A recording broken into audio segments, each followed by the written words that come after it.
오늘 말씀은 에베소서 4장의 말씀을 떼서 허망한 것을 버리고 새 사람을 입으라 라는 제목으로 말씀 나누기를 원합니다. 어제 옛사람과 새 사람에 대한 이 이야기는 우리가 에베소 말씀을 통해서 잘 알고 있는 말씀입니다. 또한 그리스도를 믿는 신앙생활 가운데 이 옛사람과 새 사람에 대한 문제는 날마다 우리의 삶에 걸리는 갈등의 문제이기도 합니다. 이 에베소 성도들에게 이 사도 바울이 이 메시지를 전하면서 우리가 그리스도를 받은 자로서 살아가야 하는 문제에 대해서 이야기를 하고 있습니다. 우리는 이 신칭의, 그러니까 믿음만으로 구원을 받습니다. 그래서 그리스도를 믿는 자들은 누구나 구원함을 입지만 이제 그 구원함을 입은 신분으로서 살아가야 하는 문제는 또 남아 있습니다. 물론 이 땅 가운데 삶이 끝나고 또 개인적 종말이든 또 우주적 종말이든 우리가 그리스도 앞에 심판대에 서게 될 터인데, 그 전에 우리가 살아가는 이 땅은 늘 제한적이고 죄 가운데 살아가게 됩니다. 그러니까 우리가 신분으로서는 그리스도인이 되었지만 이 세상 가운데 죄의 영향은 계속 받는다라는 것이죠. 또한 우리가 아담 때부터 이 원죄에 대한 이 죄의 항목을 갖고 있기 때문에 우리가 옛사람으로 돌아가는 죄의 문제에 항상 갈등하게 됩니다. 그러한 에베소 성도들에게 사도 바울이 이 4장의 말씀을 통하여서 우리가 어떤 자이고 또 어떻게 살아가야 하는지를 알려주고 있는데요, 이 4장 17절의 내용은 이제 옛사람과 새사람이지만 그 전의 내용을 연관되어서 우리가 생각해 볼 필요가 있습니다. 이 4장 전체의 내용은 예수 그리스도께서 이제 죽으시고 부활하신 뒤에 성령을 우리에게 보내주심을 통해 이 교회라는 개념, 교회라는 공동체를 만들어 주셨습니다. 그 대표의 사역으로는 사도들이 앞장서게 되었고, 그 교회를 통해서 가장 중요한 우리에게 선물을 주셨는데 그것이 바로 성경 말씀입니다. 그래서 교회를 통하여서 선물로 수여된 것이 바로 말씀이다라는 것이죠. 그리고 두 번째로 이 성경 말씀을 풀어서 해석할 수 있는 권위도 교회에 허락하셨습니다. 그래서 여러분, 우리는 늘 말씀을 접하고 들을 때는 반드시 그리스도가 허락한 개념인 교회 안에서 시작해야 합니다. 그러니까 내 스스로 말씀을 묵상할 수도 있고 또 말씀 공부를 할 수도 있지만 기본적이고 기초적인 교회를 통해서 말씀을 받아야 합니다. 왜냐하면 그것이 그리스도가 오늘 4장 읽진 않았지만 전의 내용을 보면 교회에 성경을 말씀을 주셨고 그 말씀 사역자, 그러니까 풀어주는 자들, 직분대로 가르쳐 그 공동체가 하나 될 수 있도록 하셨다라는 것입니다. 그래서 우리가 단순히 교회 와서 말씀 듣는 것, 그냥 오늘날에는 좀 쉽게 접할 수 있는 일이라 그냥 일상 같아 보이지만 그리스도께서 우리에게 주신 신비한 비밀이자 선물인 줄 믿습니다. 그래서 예배가 귀하고 말씀이 풀이돼서 나에게 적용되는 것이 귀한 것이죠. 그 말씀을 따라 오늘 이제 17절의 내용에 옛사람과 새사람에 대한 내용을 이야기하는 것입니다. 한번 첫 절 17절을 다시 읽어볼까요? 시작. 그러므로 내가 이것을 말하며 주 안에서 증언하노니 이제부터 너희는 이방인이 그 마음에 허망한 것으로 행함같이 행하지 말라. 이제 내가 이것을 말한다. 주 안에서 증언하노니 너희가 이방인처럼, 이방인들이 허망한 것을 쫓아 살아가는 것 같이 행하지 마라. 그렇게 살아가지 말아라 라고 말합니다.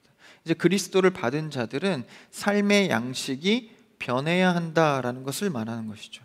부름받은 성도들이 말씀의 가르침을 통하여서 새로운 삶을 살아가기로 결단하게 되는 것이죠. 그렇다면 그 새로운 삶의 모습이 어떠해야 하는지 오늘 말씀을 통해서 볼 터인데, 먼저 이스라엘 백성들의 하나님을 만난, 그리고 그 민족을 이룬 그 역사를 우리가 좀 되짚어 볼 필요가 있습니다. 그들이 그리스도를 받는 것, 그리고 그리스도를 통해서 살아가는 것, 그것에 있어서 사실 일찍이부터 이스라엘 백성들은 선택되어서 하나님 안에서 옛사람을 버리고 새 사람으로 사는 방식을 구약 때부터 전통으로 이어져 왔습니다.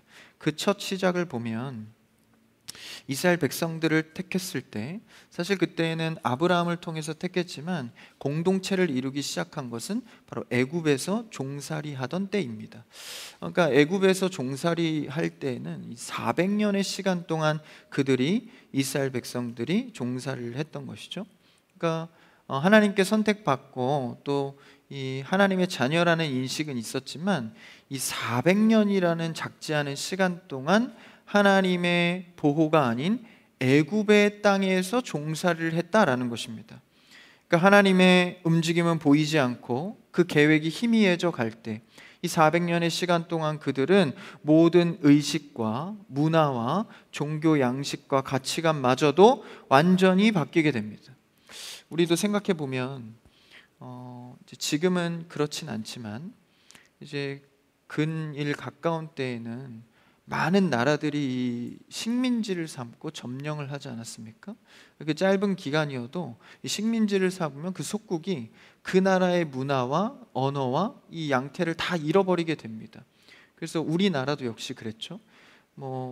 짧다면 짧고 길다면 긴데 40년 안 된 시간 동안에 일제의 압제를 받았었는데 그 잔재가 아직까지도 남아있을 정도로 그것이 굉장히 강하다라는 것이죠. 마찬가지로 이스라엘 백성들은 40년이 아닌 400년 동안 4대에 걸쳐서 수많은 영향을 받아왔습니다. 언어도 생각도 사고도 이미 하나님 안에서 멀어져가는 그들을 보게 됩니다. 그런 애굽의 문화와 법에 따라 400년의 시간, 그런데 그 시간을 지나고 넘어서 하나님의 때가 됐을 때 그들을 부르게 되죠. 그래서 어린 양의 피를 지나 홍해를 건너 새로운 땅이 아닌 광야에 들어갑니다. 그러니까 하나님께서는 그들에게 가나안 땅을 약속해 주셨는데 모세를 통해서 가는 그 과정 속에 이 광야라는 시간을 또 거치게 됩니다. 구원했고 좋은 땅으로 옮기면 그만이지 왜 광야의 시간을 허락하셨을까? 여기서 우리의 신앙생활의 중요한 포인트를 알 수 있게 되는 것이죠. 하나님께서는 애굽 땅에서의 400년의 4대에 걸친 그 삶의 가치관과 세계관, 종교관을 이 광야의 시간을 통해서 그 물을 빼는 작업을 하셨습니다. 그래서 이제는 애굽의 법으로 살아가는 게 아니라 하나님의 법으로 살아가는 게 무엇인지를 알려주는 것이죠. 우리의 신앙생활과 굉장히 닮아 있습니다. 근데 그 광야의 특징은 어떠하죠? 아무것도 있지 않은 척박한 땅입니다. 그러니까 그 아무것도 있지 않은 그 땅 속에서 하나님, 오직 하늘만 바라봐야 하는 조건 속에서 훈련을 시키는 겁니다. 그래서 이제는 하나님 아니면 살아갈 수 없는 그 자녀의 삶이 무엇인지를 정확하게 알려주는 것이죠. 그렇다고 광야에서 그들이 하나님께 온전히 순종하며 아름답게 지낸 것만은 아닙니다. 배신하였고 원망하였고 또 때로는 하나님을 조금 알아가기도 했습니다. 어쨌든 외구적 공급이 전혀 차단된 그 길 속에 식량도 없고 옷도 없고 집도 없는 상태에서 식량이 마르지 않게 하셨고 옷이 헤어지지 않게 하셨고 묵을 곳을 따뜻하고 시원하게 만드셨습니다. 그곳에서 그들은 이제 그나마 40년을 통하여서 조금 알게 된 것이 있는 것이죠. 하나님이 아니고서는 우리는 살아갈 수 없는 존재이구나. 그리고 우리는 하나님이 없이는 한치 앞도 알 수 없고 죄로만 갈 뿐이구나. 이것을 하나 알게 된 것입니다. 애굽의 물을 400년 동안의 물을 빼고 하나님이 누구인지를 조금 알아가는 것, 그것이 광야의 40년의 시간이었다라는 것이죠. 그래서 하나님을 배워 옛사람, 애굽의 사람에서 그 신앙관에서 새 사람으로 하나님으로만 살아갈 수 있는 그런 새 사람으로 바뀌어지는, 그것이 바로 광야의 시간이었다라는 것이죠. 그렇다고 그게 끝나서 가나안 땅으로 들어갔을 때 마치 천국과 같이 행복한 시간이 이어졌나요? 그렇지 않죠. 약속의 땅에 들어갔는데 행복이 시작되기는커녕 전쟁을 계속해서 치르게 됐습니다. 거기서도 또 배운 것이 무엇입니까? 우리가 군사력은 없고 힘은 없지만 하나님 말씀대로 그대로 순종했더니 모든 땅을 점령했더라. 이것을 하나 배운 겁니다. 이 수많은 전쟁을 통해서. 그래서 가나안 땅은 행복하고 기름진 상징이 아니라 하나님께 순종하는 것이 축복이다라는 것을 배운 땅이었다라는 것입니다. 광야이든 가나안 땅이든, 우리의 현재 오늘날 신앙의 삶에서도 광야의 삶이든 가나안 땅에서의 삶이든 하나님이 아니면 살아갈 수 없는 그 순종한 자가 보게 되는 승리의 맛을 우리는 신앙생활을 통해서 배워가야 합니다. 그래서 허망한 옛사람의 구습을 버리고 새 사람이 되는 것은 수많은 시간과 훈련이 필요하다라는 것이죠. 그래서 옛사람을 버리고 새 사람이 되는 것이 이스라엘 백성들의 본래의 공동체의 역사입니다. 우리의 속의 사람도, 옛사람도 자세히 그 본질을 보면 우리는 모두 다 죄인입니다. 시간 남고 돈 생기면 죄로 가는 것이 본디 인간의 모습입니다. 그러나 우리가 새 사람을 입게 되었죠. 그리스도를 통해서 하나님의 긍휼로 새 사람을 입었습니다. 그런데 우리는 이 새 사람을 입은 것 자체로 만사형통 모든 것이 바뀌는 것은 아닙니다. 다시 말하면 신분이 변화됐다고 해서 그 사람이 그 신분에 걸맞는 사람이다라고 말하는 것은 아닙니다. 우리 교회 안에서 직분도 그렇죠. 나는 집사님으로 충분한 사람이기 때문에 집사 안수를 받아, 그런 분도 계시겠지만 대부분은 그렇지 않습니다. 저도 전도사, 강도사 이런 직분을 받을 때 나는 전도사 직분을 받기에 합당하다 해서 한 게 아닙니다. 그래서 교회의 필요를 따라, 하나님의 부르심을 따라 받고 그 직분에 맞게 광야의 시간을 거치게 되는 것이죠. 그러니까 우리가 신분이 변화된다고 해서 그 사람이 덜컥 갑자기 되는 것은 아닙니다. 우리도 그리스도를 통해서 구원을 입어서 은혜로운 삶이 시작되는 것 같이 느껴지지만 신분만 바뀌었을 뿐 아직 삶에서 해결해야 될 문제는 있다라는 것이죠. 학생이 처음 교복을 입으면 학생 같아 보이지만 아직 그 학과 그 시간을 거쳐서 공부를 해야 하고 학생다워지는 시간이 필요합니다. 사역자의 직분도 정장만 입는다고 한 사역자가 아니라 그 사역자에 걸맞는 시간들의 훈련을 거쳐야 합니다. 교복을 입는다고 다 학생 되어지는 것도 아니고 정장을 입는다고 다 사역자다워지는 것이 아닙니다. 군복을 입는다고 다 군인이 되는 것이 아닌 것이죠. 훈련의 시간을 지나 자라가는 시간, 되어져 가는 시간이 필요합니다. 여러분, 우리 하나님께 누구나 그리스도를 통하여서 성도로 부름을 받았습니다. 여러분, 성도다워지는 신앙생활이 되기를 축복합니다. 우리가 그 타이틀로만 살아갈 수는 없는 거예요. 새 사람이 되었다는 것은 하나님께서 허락하신 축복의 신분입니다. 그렇다면 그 축복을 우리의 삶에서 이루어 가야 합니다. 새 사람을 입었다면, 이제 그 신분이 되었다면 갑자기 달라지는 것이 아니라 우리가 이 땅 가운데서 훈련의 시간이 필요하다라는 것이죠. 가나안 땅에 들어갔던 이스라엘 백성들도 그냥 홍해 건너서 열흘 길 정도면 그냥 가나안 땅에 들어갈 수 있는데 그냥 그렇게 들어가게 하셔서 하나님 믿고 잘 살게 하면 될 것이지 왜 40년이나 아무것도 없는 땅을 돌게 하셨을까? 그러니까 우리는 이 땅에 살면서 그냥 하나님이 내가 기도한 대로 축복해 주면 되고 내가 이렇게 간절하게 바라는 것 좀 이루어지면 나도 좋고 하나님도 기쁘고 얼마나 윈윈 하겠는가. 그런데 하나님께서는 옛사람을 버려버리는 그 과정 자체가 하나님과의 신앙생활이요 교제라고 말씀하십니다. 그러니까 하나님의 인격적인 관계는요 뭔가 주고받았을 때만 생기는 것이 아니라 훈련의 과정이 필요하다라는 것이죠. 옛사람을 버리고 새 사람답게 살아가는 시간이 필요합니다. 여전히 내 안에 남아있는 나의 나됨, 옛사람의 모습, 그리스도인으로 신분은 바뀌었지만 아직 자연인 사람의 모습이 나에게 올라와 살아갈 때가 많습니다.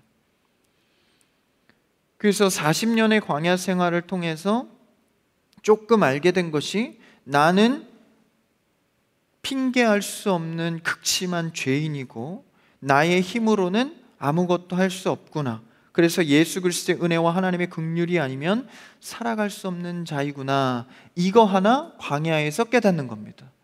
그러니까 우리가 신앙생활을 통해서 아파하고 힘들어하고 그래도 지키려 하는 이 마음속에 결국 알게 되는 것은 나는 할 수 없고 주님 의지해야 내가 사는구나. 여러분, 이 고백이 오늘 기도하다 주 앞에 터져나오는 고백이 되기를 축복합니다. 주님 아니면 살 수 없습니다. 하나님 아니면 하나도 할 수 없습니다. 주님, 나를 도와주시옵소서. 이 고백 하나로 사실 우리는 살아가는 것입니다. 이 수많은 죄의 영향력들 속에서 그리스도만 바라보고 사는 게 얼마나 힘듭니까? 그러나 우리의 고백은 하나님 앞에 응답이 됩니다. 능력이 됩니다.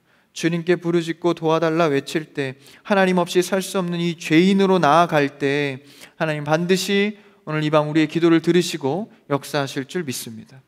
그거 하나 배우게 되는 것이죠. 주님, 나를 도와주시옵소서. 사실 우리는 그리스도를 알고 그분께 구하는 것, 참 축복받은 인생입니다. 그리스도를 알게 되어 그분을 찾을 수 있는 것.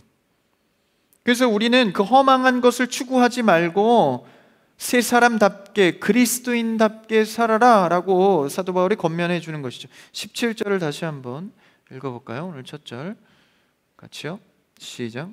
그러므로 내가 이것을 말하며 주 안에서 증언하노니 이제부터 너희는 이방인이 그 마음에 허망한 것으로 행함같이 행하지 말라.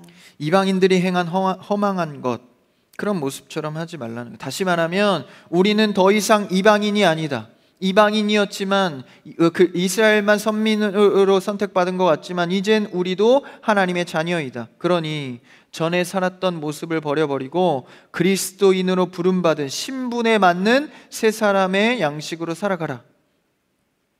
그러나 우리도 생각해 보면 그리스도인으로서 하나님을 믿는다 하지만 가만히 우리의 삶의 모습과 이 대화나 이 말을 보면 주된 관심이 어느 것인지를 돌아보게 됩니다. 우리가 대화할 때 어떤 생각을 많이 하나요? 어떤 말을 많이 하십니까?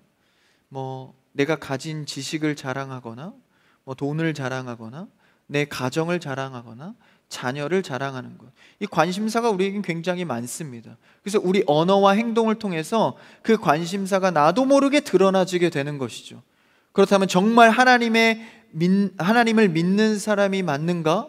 우리의 대화와 우리의 행동 양식을 돌아봐야 합니다. 나도 나를 볼 때 의심이 들 정도로 일상 속에서 그리스도를 묵상하는 제목이 너무나도 세상적일 때가 있습니다. 말하는 것마다 돈 얘기, 사람 얘기, 그리고 내가 좋아하는 관심사 얘기, 요샌 이거 좋아하니까 이걸로 머릿속에 가득 차서 누구만 보면 이 얘기 하고 싶어서 어떻게 우리가 그리스도만 말하고 살아가고 있는가 다시 한번 돌아봐야 합니다. 그렇게 생각할 수도 있죠. 크리스찬이라고 그리스도만 생각하냐, 일상이 있고 내 사업이 있고 직장이 있고 만나는 사람들이 있는데, 아니요, 우리는 모든 일상 속에 숨어 계시고 드러나 계신 예수 그리스도를 발견해야 합니다. 그래서 작은 일이지만 그 속에서 그리스도의 방법을 찾아야 하고, 큰 일일수록 하나님께 묻고 그리스도와 함께하는 방법을 찾아내야 합니다. 세상의 방식이 쉬울 수 있고 편법이 나에게 유익을 준다 할지라도 그리스도의 법을 선택해서 살아가는 습관을 들여야 합니다. 때로는 그것이 사람들에게 인정을 받지 못할지라도, 때로는 세상이 원하는 열매를 맺지 못할지라도 우리는 영적인 열매를 바라보며 그리스도만 말하고 살아갈 수 있는 자가 되어야 합니다. 그래서 때로는 내 마음속에 가득 차 있는 것을 절제할 수 있어야 하고, 과연 하나님이 내 이 모습을 좋아하실까 묵상하는 시간이 필요합니다.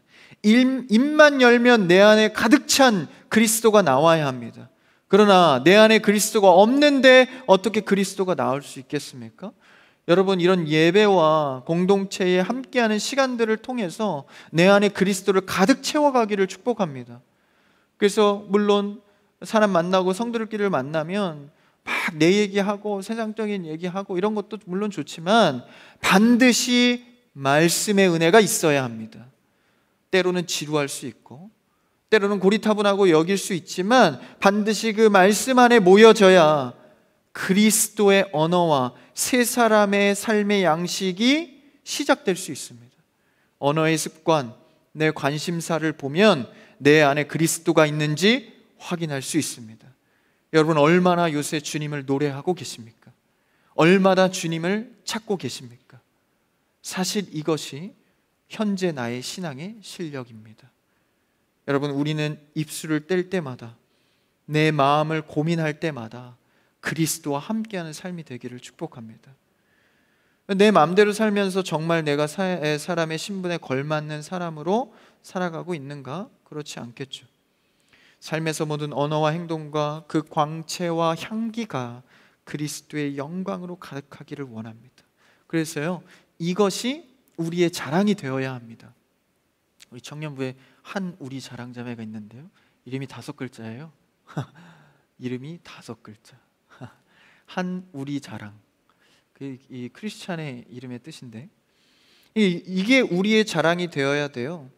내 돈이나 내 생각, 내 자녀, 내 지식이 아니라 그리스도로 인하여 살아가는 삶, 이것이 자랑되어져야 합니다. 주님, 나는 그리스도로 인하여 이렇게 살아가고 있습니다. 여러분, 저는 그리스도로 인하여서 이런 결정을 했습니다. 난 그리스도 때문에 이렇게 희생하며 살아갑니다. 난 그리스도만이 나의 주인입니다. 이것만이 오직 우리의 자랑이 되어야 합니다. 17절의 말씀처럼 말이죠, 허망한 것을 추구하는 모습처럼 살지 말아라. 이 땅에 소멸될 것, 영원하지 않은 것을 자랑하며 살지 말아라. 사실 우리도 이 땅에 허망한 것을 얼마나 자랑하며 살 때가 많습니까? 사실 그것을 돌아보면 그리스도인으로서 영원을 추구하는 사람들 아닙니까? 그리스도가 부활하시고 영원을 보여주셨잖아요. 그것을 따르는 자들인데, 영원을 추구하는 사람들이 소멸될 한계적인 것, 이 땅 가운데 제한적인 것을 따라 살아간다면, 그게 전부인 것처럼 살아간다면 새 사람으로서 얼마나 맞지 않는 허무하고 미천한 삶입니까? 여러분, 우리가 풍요롭고 부유할 수 있는 건 영원한 것을 쫓아 허망한 것을 내려놓고 주님 쫓아가는 삶입니다. 주님 쫓아갈 때 영원한 것이 선명해지기 시작하거든요. 사실 우리가 많이 살아봐야 100년 아닙니까? 이 땅에서 숨을 멎는 순간 다 소멸되고 나에게는 사라지며 의미 없어지는 것들입니다. 우리가 그것을 너무나도 잘 알면서 나도 모르게 따라가는 이 죄인의 모습, 우리는 다시 한번 말씀 앞에 서서 옛사람을 버리고 새 사람을 입어 날마다 영원한 것을 따라가는 우리가 되기를 축복합니다. 그래서 성경에서 말하는 영원한 것이 3가지 있어요. 첫 번째는 주의 말씀이 영원합니다. 두 번째는 그리스도의 사랑이 영원합니다. 세 번째는 주의 사역만이 영원합니다. 하나님의 일. 그래서 이 영원한 것이 우리의 자랑이 되어야 합니다. 말씀이 자랑이 되시고 그리스도만 자랑이 되시고 그분의 사역만이 자랑이 되시기를 축복합니다. 영원한 것. 그래서 내가 이 땅 가운데서 무엇을 대단히 업적을 세웠는가, 여러분 자꾸 그것에 집착하지 마세요. 교회 안에서도 어떤 미션이나 어떤 일을 해냈을 때 너무 그것에 집착하거나 너무 칭찬하는 일도 우리가 절제해야 합니다. 물론 우리가 함께 한 것에 대한 공로는 서로 칭찬할 필요가 있지만, 과하게 그렇게 업적을 막 계시하고 우리가 이렇게 했다, 여러분 그것은 영원한 것을 추구하는 자들과 맞지 않는 삶입니다. 지나간 것은 잊어버리고 앞에 계신 그리스도만을 향하여 달려가는 삶, 이런 고백이 여러분의 신앙과 이 교회에 가득하기를 축복합니다. 그래서 그리스도의 일이 합당하게 이루어졌을 때 서로 기뻐하고 즐거워하는 것, 그것이 우리의 삶이자 신앙의 고백이 되기를 원합니다. 이 고백을 한번 같이 찬양했으면 좋겠는데요, 이 세 사람의 신앙 고백을 우리 표대를 향하여 이 찬양으로 같이 드리기 원합니다. 내게 유익하던 것을, 내게 유익하던 것을 다 해로 여기네.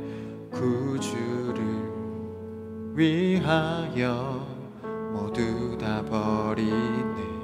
모든 것을 잃어버려도 아깝지 않음은 예수를 아는 지식이 가장 고상함이, 육체를 신뢰하지 않고 죄를 신뢰하지 않고 겸손한 마음으로 부활의 능력과 고난에 참여하며 그의 죽으심을 본받아 그리스도를 얻고 예수의 안에서 발견되려 함이라.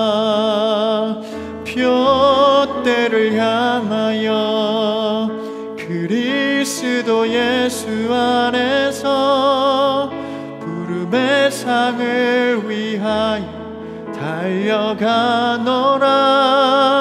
이전에 있는 것은 모두 잊어버리고 앞에 계신 그리스도께로 달려가. 이전에 있는 것은 이전에 있는 것은 모두 잊어버리고 앞에 계신 그리스도께로 달려가노라. 아멘. 우리가 허망한 것을 주 앞에 내려놓고 영원한 것 그리스도를 향해 날마다 달려가는 신앙 되기를 축복합니다. 우리가 인간적인 마음, 옛 구습이 떠오를 때는 날마다 새 사람의 신분을 잊지 않고 주 앞에 다시 나아가야 합니다. 그런 표대를 향해 사는 삶. 그래서 이런 영적인 삶에 취해 있는 그런 사람들을 보면요, 정말 사실 신앙인으로서 너무 편합니다. 이 대화가 된다 그러죠. 우리 관계도 대화가 되는 게 굉장히 중요한데, 이 영원한 것을 추구하며 사는 사람들하고 대화를 해보면 속이 시원하다 그러죠. 좀 살 것 같아요. 이 대화가 안 되는 사람하고 대화하는 것만큼 큰 곤욕은 없죠. 만나는 사람마다 대화가 잘 되기를 축복합니다. 전도하란 얘기입니다. 그래서 대화가 잘 되는 영적인 사람들 얼마나 좋습니까? 같이 소망할 수 있고 영적인 것에 있어서 하나님과 함께 가슴이 뛰는, 참 즐겁죠. 그러나 썩어 없어질 것에 전전긍긍하며 내일이면 어떻게 될지 모르는 일에 대해서 늘 붙들며 그런 사람과 대화하고 영적인 사람들이 함께 있다 보면 굉장히 힘이 듭니다. 허무해 보이고 때로는 그 사람에 대해서 긍휼한 마음도 듭니다. 사실 그런 썩어 없어질 것에 내가 매여 있는 삶은 사실 신앙인으로서 굉장히 허무한 일인 것이죠. 그렇다면 이 세 사람의 성경이 이 세 사람에게 무엇을 요구하고 있습니까? 한번 18절, 19절을 이 두 절을 한번 같이 읽어볼까요? 시작.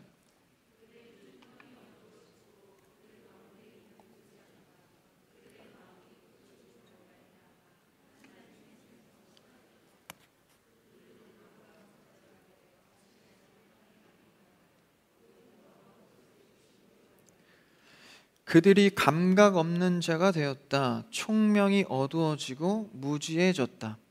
좀 이 정도 표현이면 그렇게 과격한 표현은 아닙니다. 감각이 없어졌다. 감각이 없어졌다라는 말이 무엇일까요? 로마서 1장 28절에서 좀 더 정확하게 이렇게 이야기해 줍니다. 한번 로마서 1장 28절 읽어볼까요? 시작. 또한 그들이 마음에 하나님 두기를 싫어하매 하나님께서 그들을 그 상실한 마음대로 내버려 두사 합당하지 못한 일을 하게 하셨으니. 총명이 어두워지고 무지해져서 자신을 방탕에 방임하며 모든 더러운 것을 욕심으로 행하는 것, 그게 왜 그렇습니까? 로마서 1장 말씀해 보니까 하나님을 나의 마음에 두기를 싫어했다라는 것입니다. 굉장히 단순하면서도 강력한 말씀인데, 내 마음이 하나님 두기를 싫어했기 때문에 허무한 것들, 이 세상에 썩어 없어질 것들이 자랑일 수밖에 없는 것이죠. 내 마음이 하나님 두기를 싫어했기 때문에 세상적인 것에 마음을 두고 자랑할 수밖에 없습니다. 여러분, 신앙생활은 굉장히 사실 단순합니다. 세상적인 것에 몸을 담그고 살아가는가? 아니면 내 마음에 하나님을 담아두고 살아가는가?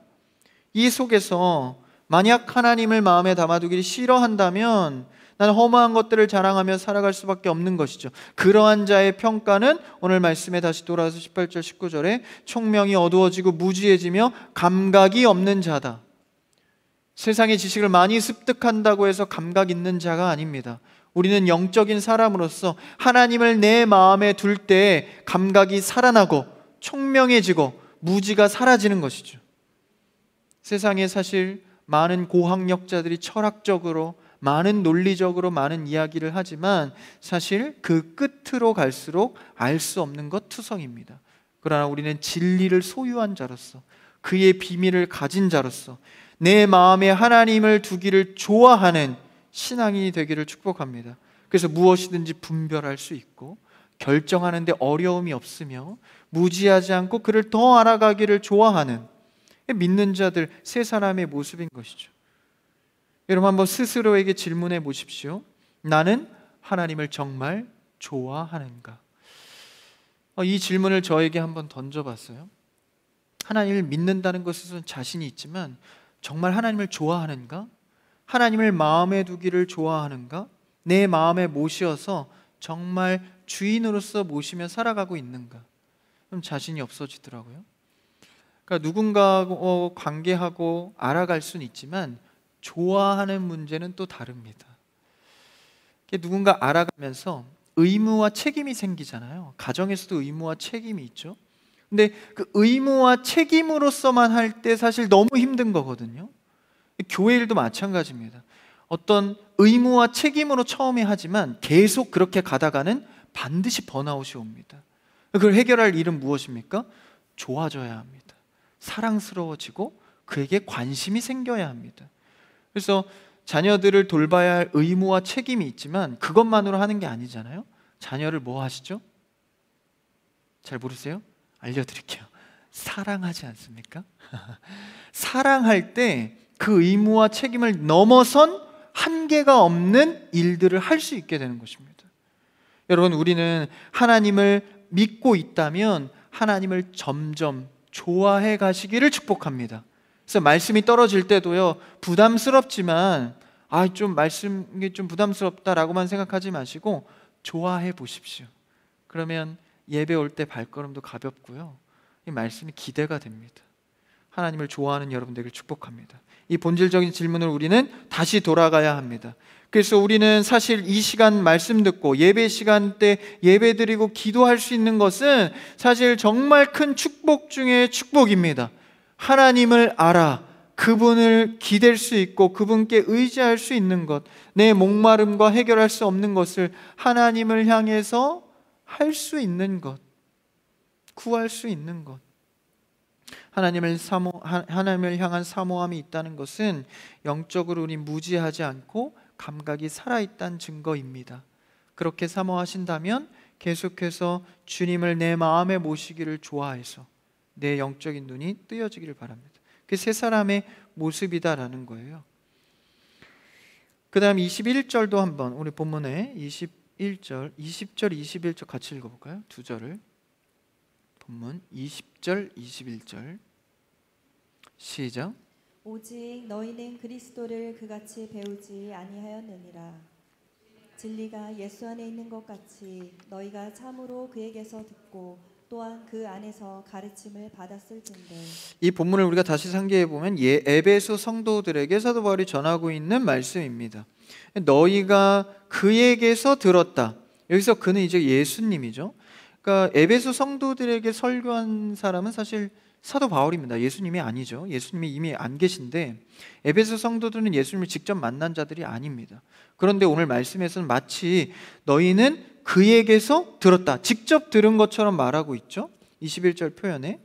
그러니까 에베소 성도들은 정확하게는 사도 바울에게 말씀을 들었지만 너희가 들은 이 말씀은 예수님께 직접 들은 것이다. 왜냐하면 나는 그리스도께 받은 것을 그대로 전하는 것이기 때문에. 그래서 예수님이 말씀을 알려주시고 가르쳤다라는 것입니다. 여러분, 우리는 말씀을 날마다 그리스도께 직접 받아야 합니다. 그래서 사람의 언변이나 사람의 화술로 받지 마시고 지식적 교양으로 받지 마시고 그리스도께 직접 받는 말씀으로 들으시기를 축복합니다. 그러면 우리가 뭐 해야 하죠? 말씀을 듣기 위해 기도해야 합니다. 주님, 오늘도 그리스도께서 나에게 말씀하여 주옵소서. 그러니까 물론 저는 이제 스피커가 돼서 여러분에게 전하긴 하지만 말씀을 전하시고 가르치시고 깨닫게 하시는 이는 그리스도가 하시는 것이다라는 것이죠. 왜냐하면 진리는 그리스도에게서만 나오기 때문입니다. 말씀을 듣고 말씀의 은혜를 받는 것이지 전하는 자에게 은혜를 받고 전하는 자의 소리를 듣는 것이 아닙니다. 그러니까 듣는 자나 전하는 자나 언변이나 논리력이나 지식이나 문해력으로 되는 것이 아닙니다. 이방인이나 헬라인이나 이스라엘 백성들이나 어린 자나 노인이나 누구나 그리스도 안에서 말씀을 받는 것입니다. 앞서 에베소서 4장에서 우리에게 전해준 말씀이 교회에 주신 선물이 성경과 그 해석을 통한 전함이라고 했습니다. 이것을 직분으로 맡은 자, 말하자면 말씀 전하는 사역자이겠죠. 저도 포함일 텐데 이 말씀 전하는 직분을 맡은 자가 하나님 안에서 교회를 통해서 선물로 줬다라는 거예요. 그래서 여러분들이 사역자를 사랑하고 기도해 주는 이유가 무엇입니까? 좋잖아요. 뭐가 좋은 거예요? 말씀의 대언을 그리스도의 말씀의 권위를 갖고 전해주니까 그게 좋은 겁니다. 그래서 사실 사역자는요, 스스로 권위를 높이지 않아도 말씀의 권위가 이미 부여되어 있습니다. 그런데 스스로 권위를 높이려다가 사고가 벌어지기도 하죠. 그러니까 우리는 교회를 통해서 말씀의 직분을 받은 자를 통하여서 말씀의 권위 가운데 그리스도를 통해서 말씀을 받아야 합니다. 그래서 전하는 자도 예배 준비, 설교 준비를 잘해야 하지만 듣는 자도 은혜롭게 잘 들을 수 있도록 준비해야 합니다. 그래서 예배 전에는 여러분 권면드리기로 조금 일찍 오셔서 1분이라도 일찍 오셔서 주님, 오늘 이 예배 가운데 나에게 말씀하여 주옵소서. 전하는 자를 통해서 그리스도의 음성을 듣게 하시고 나는 미천하나 성령의 은혜로 들려지게 하옵소서. 기도해야 되는 거예요. 그리고 조금 시간이 남는다면 전하는 자의 컨디션을 좀 좋게 해주십시오. 이것도 해야 돼요. 목사님 위해서 기도하고 계시죠? 부목사님, 강도사님, 전사님, 간사님들 위해서 기도하고 계시죠? 그들이 잘 전할 수 있도록 그거 하나 위해서 기도하는 거 아닙니까? 그래서 예배와 말씀을 위해서 기도하는 거예요. 이 전자장비 고장나지 않고 오늘도 무사히 전할 수 있도록. 강사님이 요즘 좀 마른 것 같은데 살 좀 더 찌게 해주시고 전할 때 어려움 없도록 이런 거 기도해야 돼요. 팁을 좀 드리는 겁니다. 그런 기도를 통하여서 뭐가 이루어져요? 교회를 통해서 선물로 준 말씀과 말씀의 해석을 통한 그리스도의 임재가 이루어지는 것입니다. 우리가 서로 연합하여 각자 맡은 직분을 통해 하나 되는 교회가 되기를 축복합니다. 이것을 통해서 세 사람이 어떻게 살아가야 하는지의 양식을 밝혀내는 것이죠. 22절, 23절 두 절을 한번 읽어볼까요? 시작. 너희는 유혹의 욕심을 따라 썩어져가는 구습을 따르는 옛사람을 벗어버리고 오직 너희의 심령이 새롭게 되어 옛사람을 벗어버리라. 그리고 심령이 새롭게 되어. 여기서 심령은 이제 원문에 두 가지 단어를 합한 것인데 정신과 마음입니다. 이 두 단어를 말하는 건데 다시 말하면 이제 사고방식이죠. 가치관입니다. 뭐 세계관이라고도 말할 수 있고 이 진리를 듣고 말씀을 듣고 가치관과 사고방식이 바뀌어야 합니다. 말씀을 통해서 내가 바뀌어질 수 있도록 기도하는 여러분 되길 축복합니다. 그냥 좀 조언을 들어보지 조금 도움이 되지가 아니라 여러분 말씀을 통해서 한 번의 말씀을 통해서도 삶의 양식을 바꿔내야 합니다. 살을 찢는 고통이나 뼈를 깎는 고통처럼 내 삶을 바꿔내는 것은 쉽지 않습니다. 그러나 이 심령을 바꾸는 일은 성령의 하나님의 말씀을 통해 가능하다라는 사실이죠. 오늘 말씀에서 말해주잖아요. 그렇죠?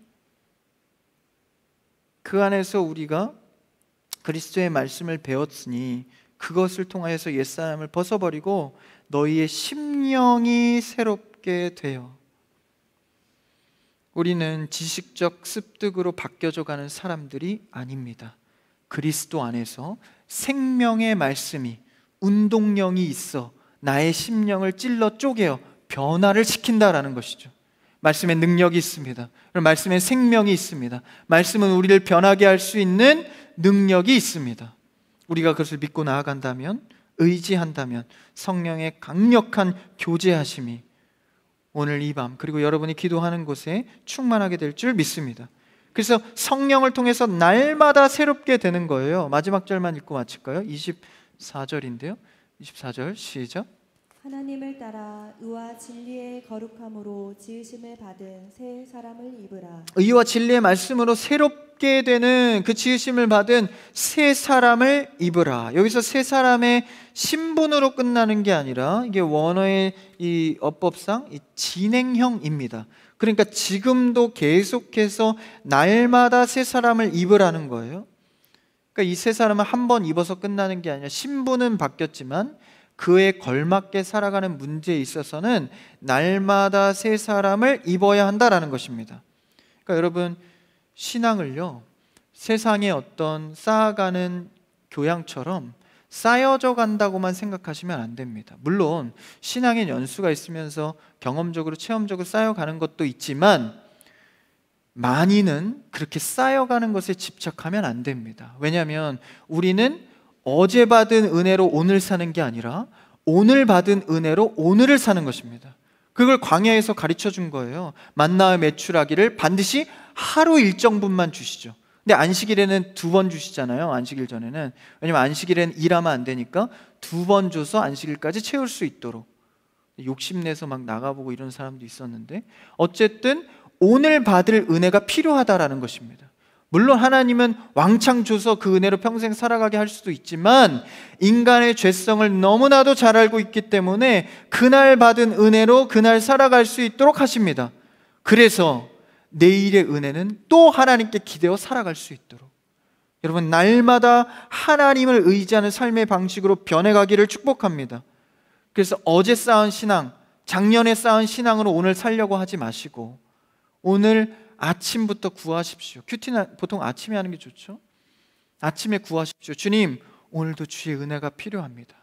이 부족한 자에게 알려주시고 친절히 말씀해 주셔서 주님 순종할 수 있게 도와주옵소서. 그 은혜를 아침에 구하는 겁니다. 그래서 또 그 은혜로 하루를 살아가는 것이죠. 여러분, 우리는 우리의 힘으로 뭔가 쌓아가는 싸움이 아니라 신앙생활은 외부로부터 공급받는 하루하루의 은혜입니다. 그래서 이 세 사람을 입으라는 진행형인 것이죠. 이 말씀의 은혜는요 사실 우리가 나이가 지나가고 해가 거듭할수록 누가 나에 대해서 별로 평가적인 말을 하지 않습니다. 어렸을 땐 많이 하잖아요. 어릴 때는 뭐 선생님도 있고 부모님의 잔소리도 있고 또 이게 가르침을 받아야 하니까 어릴 때는 많이 나에 대해서 평가를 해주는데 갈수록 누가 뭐라고 하지 않습니다. 체면도 있고 또 나이고 있다 보니까 누가 나한테 함부로 나에 대해 평가해 주지 않거든요. 그래서 스스로 겸비하지 않으면 교만해질 확률이 매우 높습니다. 근데 상대적으로 서로를 배우는 것만으로는 부족합니다. 아, 저 사람이 저러니까 난 저러지 말아야지. 아, 저렇게 하는 게 좋네. 그냥 인간관계에서 좀 성장한 성숙한 어른인 것이고 진짜 성도는 말씀을 통해서 나를 비춰봐야 합니다. 그랬을 때 새 사람으로서 날마다의 은혜를 공급받아 살아갈 수 있는 것이죠. 그래서 내 안에 그리스도로 사는 것, 어제의 신앙으로 살려 하지 마시고 내일의 것만 기대하지 마시고 오늘 부어주신 은혜로 살아가기를 축복합니다. 그래서 여러분, 구원은 언제 믿음으로 구원을 받죠? 죽는 그날 현재의 믿음으로 구원을 받는 겁니다. 그래서 믿음 생활은 미루는 것도 아니고 과거로 살아가는 것도 아닙니다. 지금 이 시간 하나님께서 불러가신다면 지금 이 순간의 믿음으로 구원을 받는 것입니다. 그러니 오늘은 날마다의 은혜를 구하는 훈련을 시작해야 합니다. 그래서 우리가 날마다의 은혜를 받지 않으면 아무리 신앙생활을 열심히 해도 제자리 걸음입니다. 주일 예배를 아무리 열심히 지켜도 저녁 예배를 아무리 열심히 드려도 삶의 예배에서 실패한다면 균형은 다 무너집니다. 여러분, 삶의 예배에서 날마다 은혜를 받아가시기를 축복합니다. 그래서 오늘 말씀처럼 허망한 것을 버려버리고 날마다 새 사람을 입어내는 여러분의 신앙이 되기를 주님의 이름으로 축복합니다.